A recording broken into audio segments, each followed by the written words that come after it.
Terveen järjen käyttö ja nimensä mukaisesti ihmistä lähellä olevan politiikan tuominen lähemmäksi ihmistä. Valtapuolueet ovat etääntyneet äänestäjästä ja äänestäjä valtapuolueista. Siksi me tarvitsemme äänesi, voidaksemme olla äänesi valtuustossa. Muutos on siellä, missä ihminen on.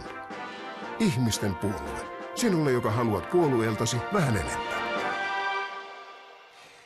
No niin, avataan kokous. Viikolla saimme lukea, että hallitus on nimennyt Jorma Ollilan vetämään työryhmää, joka luo Suomesta maailmalle brändiä. Ja Päivi alustaa. Paska-ajatus, inho jo etukäteen. Ehdotan, että tuomitaan. Ylipäätään pitäisi kieltää tommoset ideat. Huono siitä tulee, mennään vaan eteenpäin. Siinä tuli Päiviltä alustus, keskustelu ja lopetus samalla kertaa. Kiitos Päivi. Ole hyvä, Tapsa.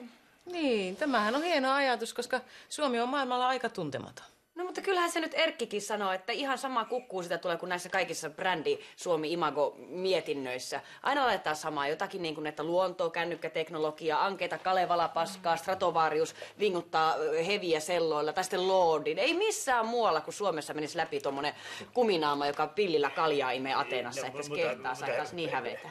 Päivi Kilti, onhan meillä nyt muutakin kuin luonto, teknologia ja Kalevala.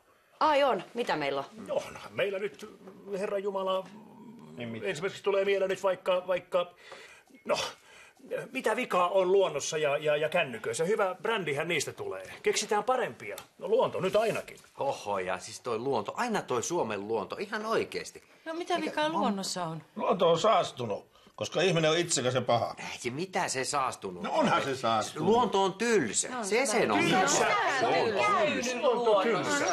On, joka maassa on luonto. Mikä brändi sen mukaan? Niin, mutta tällaista luontoa kuin täällä, tällaista ei ole missään. Niin, mutta sellaista luontoa kuin siellä, niin taas ei ole täällä. Mutta tällaista luontoa ei ole missään. No mikä helvetin savustuspönttö Kuosmanen susta nyt yhtäkkiä